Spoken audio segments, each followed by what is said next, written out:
ఆంధ్రప్రదేశ్లో కూటమి ప్రభుత్వం కొలువు తీరిన రెండవ రోజునే వైసీపీ పార్టీ కేంద్ర కార్యాలయం తాడేపల్లిలో నిర్మిస్తున్న కార్యాలయాన్ని నేలమట్టం చేశారు. అదేవిధంగా రాష్ట్రంలో ఉన్నటువంటి ప్రతి జిల్లా కేంద్రంలో ఉన్నటువంటి కార్యాలయాల నిర్మాణాలను తక్షణమే నిలుపు చేయాలని చెప్పి ఆదేశాలు కూడా జారీ చేశారు. అందులో భాగంగానే ప్రస్తుతం మనం శ్రీకాకుళం జిల్లాకు సంబంధించినటువంటి వైసీపీ పార్టీ కార్యాలయం దగ్గర ఉన్నాం. ఈ పార్టీ కార్యాలయానికి 33 ఏళ్లకు కేవలం ఎకరాన్నర స్థలాన్ని గవర్నమెంట్ నుండి తీసుకోవడం జరిగింది. దానికి సంబంధించి సర్వే నెంబర్ 44, 45లో ఈ స్థలాన్ని సేకరించడం జరిగింది. మాజీ రెవెన్యూ శాఖ మంత్రి ధర్మాన ప్రసాద్ ఇంటికి సమీపంలో ఉన్నటువంటి ఈ స్థలం హైవే జాతీయ రహదారికి కూటువేత దూరంలో ఉంటుంది. ఈ స్థలంలో కార్యాలయ నిర్మాణానికి 2 ఏళ్ల క్రితం శంకుస్థాపన చేసిందే తడుగా చకచక నిర్మాణాలు మాత్రం జరుగుతున్నాయి. ఈ నిర్మాణాలు క్రమంలోనే ఈరోజు రాష్ట్ర ప్రభుత్వం మొత్తం నిర్మాణాలను నిలుపుదల చేయాలి, ఈ కార్యాలయాల నిర్మాణానికి ఎటువంటి అనుమతులు లేవని ఆదేశాలు కూడా జారీ చేశారు. కాకపోతే శ్రీకాకుళం జిల్లా సమీపంలో ఉన్న రూరల్ ప్రాంతాల్లో నిర్మిస్తున్నటువంటి ఈ కార్యాలయానికి మాత్రం ఇప్పటివరకు ఎటువంటి రిటర్న్గా వచ్చి నోటీసులు ఇవ్వకపోయినా సూపర్వైజర్కి వచ్చి ఇక్కడ ఉన్నటువంటి అధికారులు మాత్రం తక్షణమే పనులు నిలుపుదల చేయాలని ఆదేశాలు జారీ చేయడంతో పనులన్నీ కూడా ఆగిపోవడం జరిగింది. కాకపోతే ఈ నిర్మాణాల విషయంలో మాత్రం రాష్ట్రం మొత్తం మీద ఉన్నటువంటి వైసీపీ కార్యాలయాన్ని కూడాను అయోధ్య రామయ్య రెడ్డి ఆధ్వర్యంలో ఈ నిర్మాణాలు జరుగుతున్నాయి.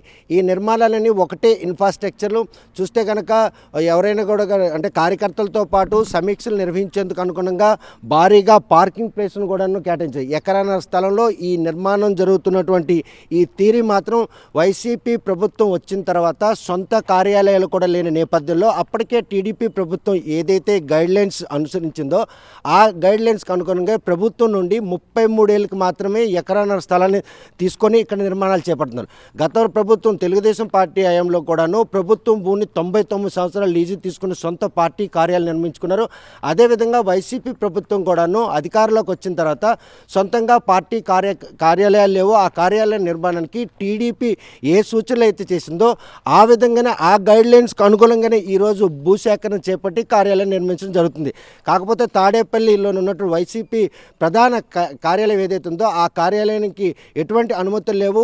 ఆ అనుమతులు లేని నేపథ్యంలో నిన్న ఆ కార్యాలయాన్ని భూస్థాపితం చేసిన తర్వాత ఈరోజు జిల్లాల వారీగా కూడాను కార్యాలయాల నిర్మాణాలు నిలుపుదల చేయడంతో పాటు వాటికి భవిష్యత్తులో ఎటువంటి చర్యలు చేపడతారో, వీటికి అనుమతులు ఉన్నాయా లేవా, తీసుకున్నటువంటి భూ సేకరణ ఏ విధంగా జరిగింది, ఎకరాకి ఏడాదికి 1000 రూపాయలు అద్దె చెల్లిస్తూ ఎకరాన్నర స్థలాన్ని మాత్రం సేకరించారు.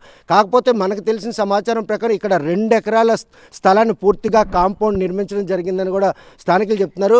2 ఎకరాలు అంటే ఎకరన్నర పేరు చెప్పి 2 ఎకరాలు భూసేకరణ చేసి ఆ ఎకరన్నర స్థలంలోనే కార్యాలయంతో పాటు ఈ ఇన్ఫ్రాస్ట్రక్చర్ అంతా కూడా నిర్మాణం జరుగుతుంది. ప్రస్తుతం మాత్రం అధికారులు ఇచ్చిన ఆదేశాల మేరకు పనులైతే నిలుపుదల చేశారు. ఫర్దర్ ఎటువంటి ఇన్స్ట్రక్షన్స్ వస్తాయి, నోటీసులు జారీ చేస్తారా, కేవలం మాటల రూపంలోనే తక్షణమే పనులు నిలుపుదల చేయమని చెప్పడంతో ఇక్కడ ఎవరు కూడా పనులు చేసే పరిస్థితి లేదు. కార్యాలయ నిర్మాణం డిజైన్ మాత్రం జిల్లాకు సంబంధించి అన్ని జిల్లాలకి ఒకే రకమైనటువంటి బిల్డింగ్ డిజైన్ రూపొందించారు. ఇది కూడాను పూర్తి కాంక్రీట్తో తయారు చేస్తారు. అంటే ఏళ్ల తరబడైనా కూడా కార్యాలయం చెక్కు చెదరకుండా ఉండాలి, కార్యకర్తలకి నాయకులకి అందుబాటులో ఉండాలన్న ఉద్దేశంతో రూరల్లో ఉన్నటువంటి 16వ నెంబర్ జాతీయ రహదారి సమీపంలో ఉండే మాజీ రెవెన్యూ శాఖ మంత్రి ధర్మాన ప్రసాద్ ఆవాసానికి కూటువేత దూరంలో నిర్మిస్తున్నటువంటి ఈ కేంద్ర జిల్లా వైసీపీ కార్యాలయం మాత్రం చకచక 2 ఏళ్ళుగా పనులు అయితే పూర్తయి ఇప్పుడు 2024 సార్వత్రిక ఎన్నికల ఫలితాల్లో మాత్రం ప్రతిపక్ష హోదా కూడా కోల్పోయినటువంటి ఆ పార్టీ కార్యాలయాలు ఏవి కూడా అనుమతులు లేవన్నటువంటి సమాచారం మేరకు ఈరోజు వీటిని నిలుపుదల చేయడం జరిగింది. ప్రస్తుతం మాత్రం ఇక్కడ పనిచేస్తున్న వారు కూడా చాలామంది ఉండేవారు. వారందరికీ కూడా పనులు నిలుపుదల చేయరని ఎవరు చెప్పారు, ఎందుకు నిలుపుదల చేశారు, ఎందుకు బాబు పనులు ఆపేశారు? సార్ నిన్న పేరేం పేరు ఈనాడు ఆఫీసులో వచ్చారు, మున్సిపాలిటీ ఆపిమారు ఆపాను. అంటే ఎవరెవరు వచ్చారు ఇక్కడ, ఎంతమంది వచ్చారు? 3-4 వచ్చారు. నిన్న వచ్చి ఆపిమారు, పనులు ఆగిపోతాను అంతే. ఫిబ్రవరి చెప్పాను, ఫిబ్రవరి ఆపిమాను. అంటే మాటలతో చెప్పడం ఇక్కడ నోటీస్ ఏమి అంటించగట్లేదా? ఇంకెట్లేదు అంటే ఇంకా అంటించలే. ఎంతమంది పని చేసేవాళ్ళు రోజుకి ఇక్కడ? రోజుకు ఒక 10 మంది 20 మంది చేశారు. అప్పుడు ఎన్నాళ్ళ నుండి ఈ జరుగుతుంది నిర్మాణం? ఇది 7వ నెల అండి, 7వ నెల నుండి జరుగుతుంది అంతే. ఏడాది క్రితం నుండి ఈ పనులు మొదలయ్యాయి. రోజుకి 10 నుండి 20 మంది కూలీలు పనిచేస్తూ ఈ భవన నిర్మాణం చేపట్టారు. కాకపోతే ప్రస్తుతం మాత్రం ఈ కార్యాలయం నిర్మాణం విషయంలో తక్షణమే పనులు నిలుపుదల చేయాలని చెప్పి ఎవరైతే సంబంధిత రెవెన్యూ శాఖ అధికారులు మాటల రూపంలో చెప్పడం తప్ప ఇప్పటివరకు నోటీసులు ఏమీ జారీ చేయలేదు. దీంతో కార్యాలయం నిర్మాణం పనులు మాత్రం ఆపేసి సూపర్వైజర్ ప్రస్తుతం మాత్రం ఈ కార్యాలయాన్ని ఫర్దర్గా ఇన్స్ట్రక్షన్స్ వచ్చినంత వరకు ఎవరు కూడాను ఇటువైపు రాకూడదని కూడా ఆదేశాలు జారీ చేయడం జరిగింది. ఈ ఆదేశాలు ఇచ్చినటువంటి తరుణం తక్షణమే సూపర్వైజర్ మాత్రం పనులు నిలుపుదల చేయాలని చెప్పి కార్మికులు చెప్తే వారందరూ కూడాను ఇక్కడ నుంచి వేరే అంటే ప్రత్యామ్నాయ పనులు చూసుకోవడానికి వెళ్ళిపోవడం జరిగింది. వైసీపీ కార్యాలయాల నిర్మాణం విషయంలో కేవలం అనుమతులు లేవు. అదేవిధంగా భూసేకరణతో పాటు ఆ భూసేకరణలో ఎకరాకి ఏడాదికి 1000 రూపాయలు రెంట్ ప్రభుత్వానికి చెల్లించి ఆ స్థల సేకరణ విషయంలో పలు అనుమానాలు తలెత్తున్నాయి. గత ప్రభుత్వం టీడీపీ హయాంలో మాత్రం భూసేకరణ విషయంలో 99 ఏళ్ళకి లీజుకి తీసుకొని ఎకరాకి 10,000 రూపాయలు ఏడాదికి చెల్లించే ప్రక్రియ ఉండేది.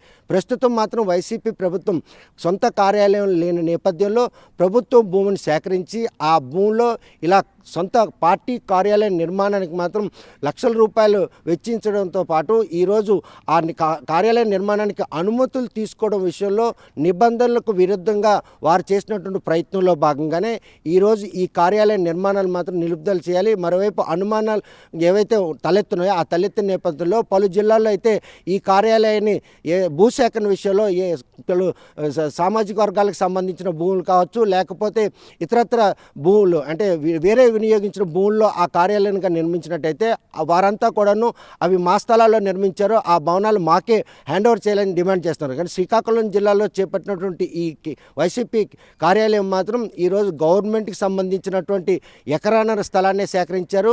కాకపోతే ఇక్కడ 2 ఎకరాల స్థలంలో కాంపౌండ్ తిప్పడం జరిగింది. ఎకరాన ఏదైతే సేకరించిన భూములు మాత్రం కార్యాలయం నిర్మాణంతో పాటు పార్కింగ్ అంతా కూడాను కంచితో పూర్తిగా కాంపౌండ్ వేయడం జరిగింది.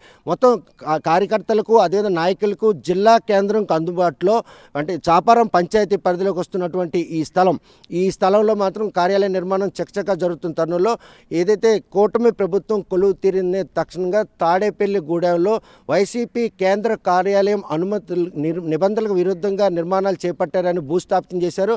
అదే ప్రక్రియ జిల్లా కేంద్రాల్లో నిర్మిస్తున్నటువంటి వైసీపీ పార్టీ కార్యాలయాలకు కూడా వర్తిస్తాయి. ప్రస్తుతం మాత్రం ఎవరు కూడా పనులు చేయకుండా నిలుపుదల చేయాలని అధికారులు ఇచ్చిన ఆదేశాలకు మాత్రం ఇక్కడ సిబ్బంది అయితేనేమి అదేవిధంగా కార్మికులు కూడా తూచా తప్పకుండా ఆచరిస్తున్నారు. మరి ఫర్దర్ ఇన్స్ట్రక్షన్లు వస్తే ఈ కార్యాలయాన్ని కూల్చివేయాలా లేకపోతే దీన్ని ప్రత్యామ్నాయం దేనికైనా వినియోగిస్తారా అనే విషయం వేచి చూడాల్సిందే. వీడియో జర్నలిస్ట్ రామకృష్ణతో సత్యం, RTV శ్రీకాకుళం. మరిన్ని వీడియోస్ కోసం ఛానల్ ని సబ్స్క్రైబ్ చేయండి. లేటెస్ట్ అప్డేట్స్ కోసం వాట్సాప్ ఛానల్ ని ఫాలో చేయండి. అండ్ లింక్ డిస్క్రిప్షన్ లో ఉంది.